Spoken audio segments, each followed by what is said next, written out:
What's up, guys? Welcome back to Beards and Bikes. So, kind of sad day here, as I'm sure you saw from the thumbnail, thumbs down, and the forks. So, the reason why is I ended up getting these forks for free, and I was super stoked about that. Now, I knew that this was a possibility, but was hoping that it was going to work. So, being that I'm new to bikes, I wasn't super sure on what to expect. But one of the things you have to be mindful of when buying a used fork is the steer tube length and then understanding your head tube length. I didn't know that when I got this. I literally got it for free.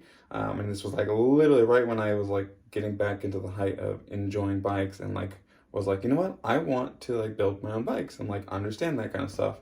Well, now, a couple months later, I'm starting to put the bike together and get closer. I'm learning things like headsets, steer tube length, the star nut, stuff like that. Well, what came to find out, if you can see from here, let's see if we can bring in here, is there's no gapping in there, which I didn't know was a problem. Also, if you notice, the headset looks a little bit funky. Looks like it's missing some stuff. So yeah, it actually doesn't have a proper headset in there. That's just kind of stuff that I've learned. Following that, because I need to actually add a headset in here, this is going to get raised up, and then this is actually going to ultimately be too short, the steer tube, for the fork. And once I get it out, I'll kind of explain it a little bit further for those of you who are newer, like myself. But ultimately what that means is that I would need to get a new steer tube or find another bike that potentially can put this on. So I ended up calling Fox, and it was like, hey, this is a fork that I have. It's a Fox Rhythm 32. The steer tube is too short, and I wanted to see, can you guys replace it, or can I send it into you, or can I get a replacement? What's the problem? They told me that what we need to do is actually replace the entire upper unit. Now, the entire upper unit, I don't know what the exact meaning of it is. Again, still new, but it's the CSU is what he called it. And so that's the steer tube, the actual crown location, and the stanchions. And I was like, okay, that's great. Well, unfortunately, because this fork, which again, I knew this already, I just had been kind of finding this type of information out, because this fork actually came off of an OEM bike, and it's not like something proprietary to having to buy specifically from Fox. They don't have this part anymore. They no longer make it.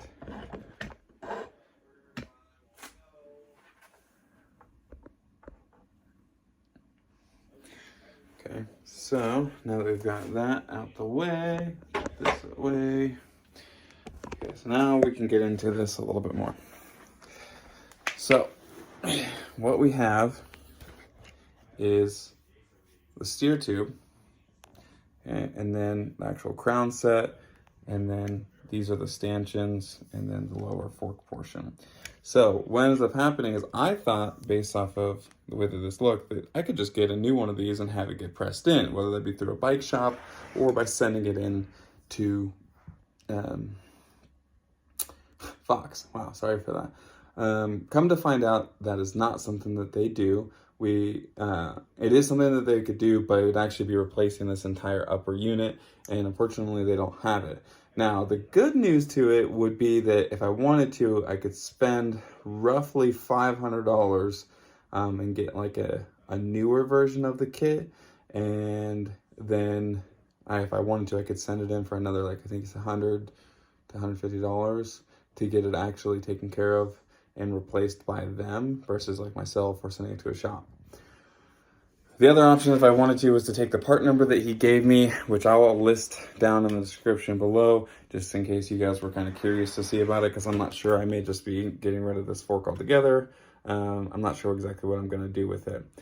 At the moment, they did say that they would offer me a credit for this, so I could send it back to them, and they would actually give me a small credit towards a brand new fork, excuse me. So that may be something that I look into. But yeah, kind of just wanted to give you some insight on it.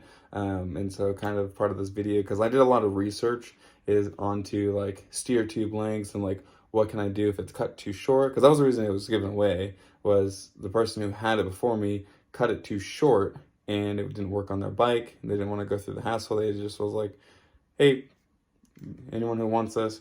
I ended up snatching it, and so this is where we are. So yeah, for anybody who's interested, hopefully this video helps. So there is like technically a potential if you do cut your steer tube too short to get like replacement, but it's not going to be something simple. You know, I thought maybe there was going to be, you know, based off the research I was doing, I was like, maybe there's a way to get a new one and replace it with like a proper tooling or sending it somewhere. Or maybe there's a kit that you could buy that maybe goes into the star nut and it adds an extension. But you know, I didn't know how safe that was going to be, so that's why I was looking into it. So hopefully for other people who are looking into, you know, hey, what happens if I have a steer tube that's either I cut too short or you ended up coming across a fork like myself and you're like, hey, can I make this work? The short answer is yes. The long answer is it's going to cost some money and some time, because I was able to find this part on one place. I think it was actually on eBay, and I think it was like $180, but it was being sent from somewhere over in like Europe, and so it was going to cost like another $70 just to get it shipped here. And so all in all, you know, you're looking 180 plus 70, about $250. For $250, I could go get another used shock off of any of the marketplaces.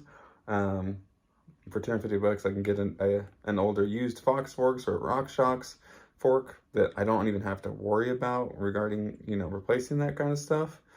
And then also, if I wanted to use this fork, technically I could spend $500 and get the new kit for this to make it work. I just don't know if it's really that worth it. So if you're thinking about buying a fork, it's got too short of a steer tube, I would say do some research and see how much this upper unit, the CSU, is going to cost in order to get that. So at the moment, unfortunately, my new purple awesome wolf tooth through axle is going to have to sit on the sidelines until I get a new fork. And then the bike is going to be back in pieces. But I think I'm going to take this time to clean it up with some sandpaper and maybe make the paint look a little bit cleaner while we save up a little money and see what we can do about getting a new fork. So thanks for watching. I hope this video helps some other people such as myself who were in this predicament. So hope you guys have a great day. Check back in for future videos. Thanks.